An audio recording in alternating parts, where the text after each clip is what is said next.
Hello everyone. Well, what I got in front of me looks like a pile of economy parts. Well, the blue is what this video is all about today. I was contacted by a friend of mine who called me the other day asking me about blue economies. Really never knew much about a blue economy, so I kind of went out looking for one. And this is what I found. I found the remnants of, well, a carcass.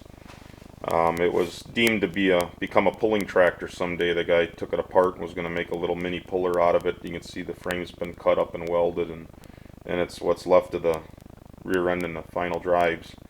Well, back on the blue subject, I'll show you here. I'll take a knife and I'll scratch off the orange so you can see that there is blue under the orange. If I can get a good view here of it. I'll try again here. You can see the orange is actually on top of the blue.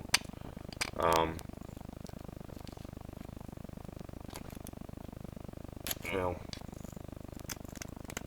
it's not coming off too nice, but the orange is definitely, you can see the orange chips on my knife. The orange is on top of the blue.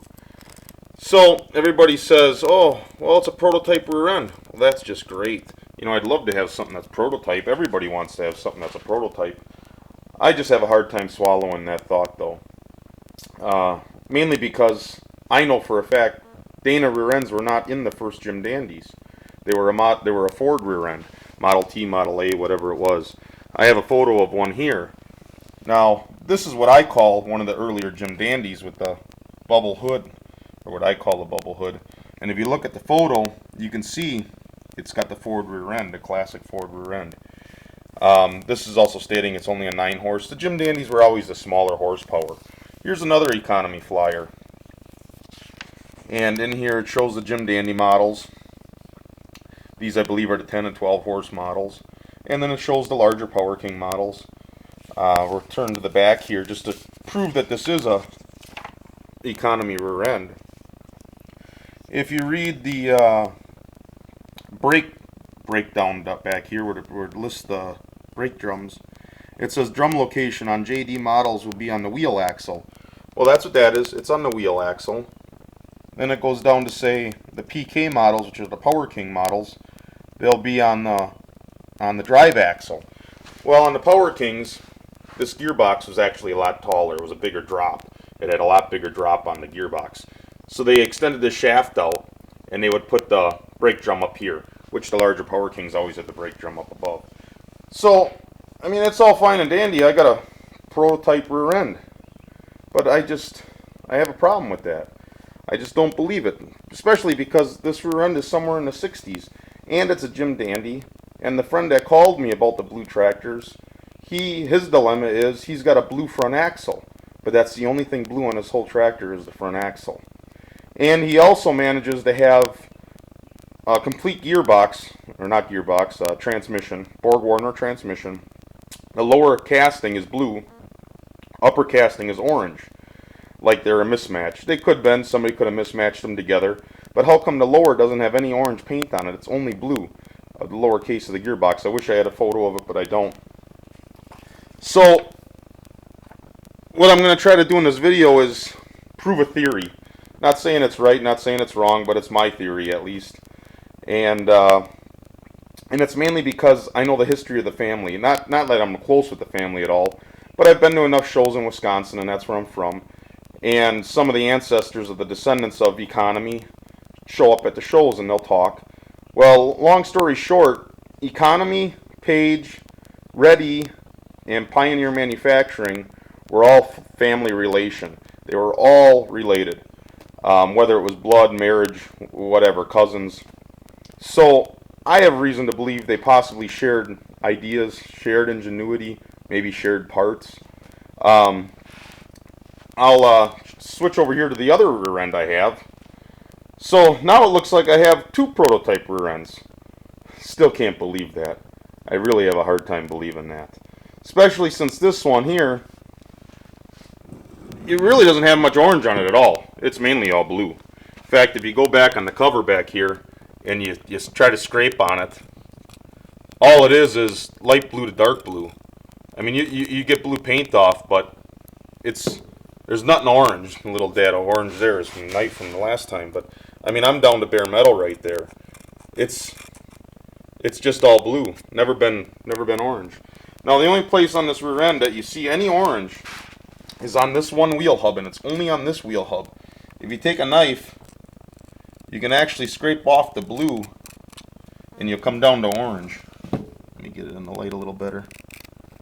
You scrape off the blue, and you'll actually see orange come. You can see the orange coming through right now. So that's a whole nother dilemma. Why would Economy take an orange hub and paint it blue? And yet the other side isn't. The other side's just blue. Boy, it's getting weirder and weirder to me. Well, not really, but I'll get to my point. Now, the bell housing on this rear end is a square one. Economy did run square bell housings on their Dana sometimes. This one over here is a round one. From the information I can find out, Economy would run a square sometimes in the tandem transmission models that had two transmissions. And I've seen them on single transmission models. I don't know if it's completely right or not. But this square transmission housing, or bell housing, came out in 1966 in Economy's line. So here we are in the 60s and we're running blue. If it was prototype, wouldn't it be in the late 40s? I mean, that's when Economy came out with their first tractor, was 1946. Not saying they didn't have a blue tractor in 46. I myself never really saw one that's all original in blue, not a repaint. This is the most blue I've seen in originality. But anyways, long story short, I also know a friend that was a truck driver, worked for a local trucking company, used to drive semi-truck loaded with tractors out of Economy's factory in Waukesha. Claims to have hauled 100 loads of tractors out of there, and the semis were full with tractors and attachments and everything. Never once did he ever see a blue tractor. Now I understand a truck driver never really should see a prototype tractor, but you would think you'd maybe see something. And he says everything he ever saw was orange. Now there's also a collector that a friend of mine was talking to. He claims Economy tractors were green. Well, I never seen a green Economy. Not saying they never made it. And Economy was known to sell products to other people. You know, I'm not saying, don't quote me, I'm not saying Spiegel carried their stuff, but there was other other sales outlets out there like Sears and Roebuck, Montgomery Wards, and now neither one of them carried Economy stuff that I'm aware of. But if they were to sell to somebody like that, Spiegel or Western Auto, if they at one point in their time did, maybe that customer asked for a green tractor. Maybe that's the same case with this blue stuff. But I still have a hard time seeing that. What my theory, where I'm about to go with this, is I really think this stuff is one of the other companies. And what I mean by that is maybe it's Red E's stuff, because Red E did run a riding tractor that looked just like an Economy. Maybe it's Page's stuff. Page's ran a riding tractor. You don't see many of them, but they did. So I'm going to show you a little bit of what I did with my research and the outcome that I came up with. The other thing with Economy is if it was a prototype, Economy never really stated they ever had a prototype. If you read any of their sales brochures ever, any of these manuals, you read in the back page back there, it always states, if we find a designing change, we make it immediately on the assembly line. We don't wait to the next year's product line. We do it right away. Any advancements we do right away. So that tells me what's the need of a blue tractor. Next thing is, when these blue tractors do come around, it's always a couple pieces that are blue. I haven't yet seen one that was all blue. Now if you look at the frame, there is no blue paint on this frame, and I'm sure this is the original frame. It just appears to be, but there's no blue paint on the frame. So that tells me only bits and pieces of these things were blue. So to understand how the family company line went, Red E, which is right here, well, I'll keep the camera the way it is. Red E was a spin-off of Pioneer Manufacturing, which is out of Milwaukee. It says Pioneer Manufacturing on this flywheel. But this is an old Red E catalog. This is in the 30s, before Economy, before Page. But I'm just remember that Red E exists. Now, let's flash forward to to 1951.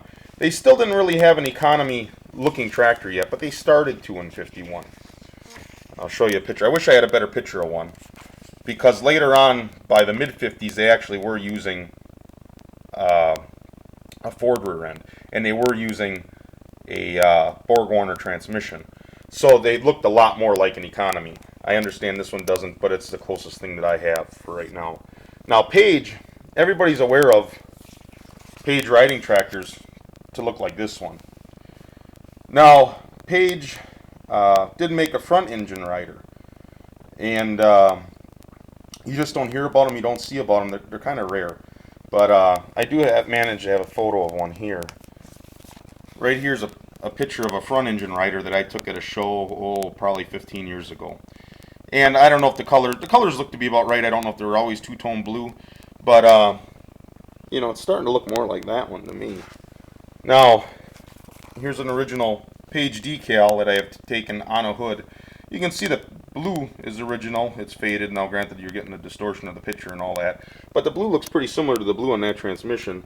And I would have to say it looks similar to this one, being that this one was covered with orange paint its whole life and never faded.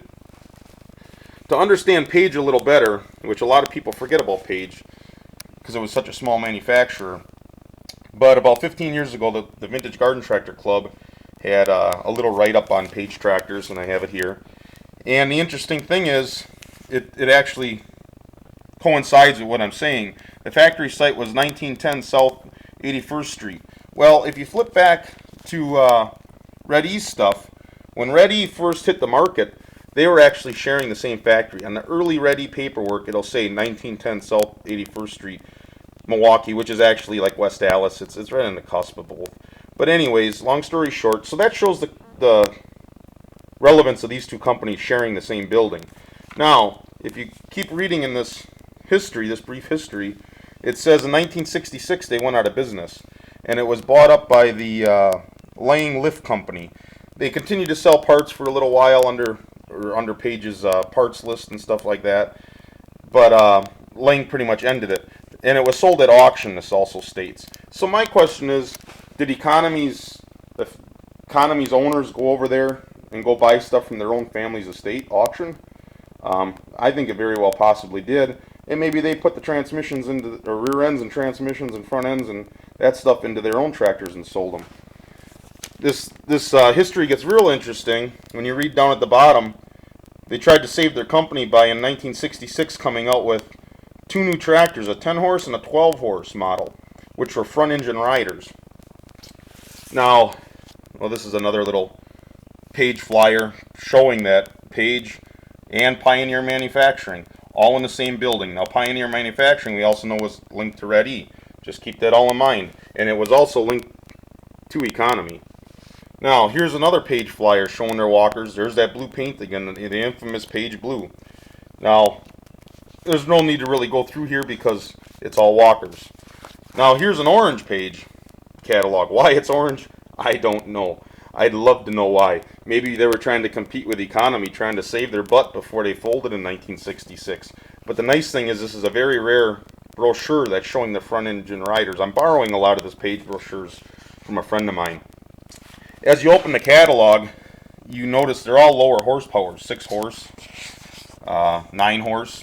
Boy, that's funny, 9 horse. Isn't that what the early Jim Dandy was, a 9 horse?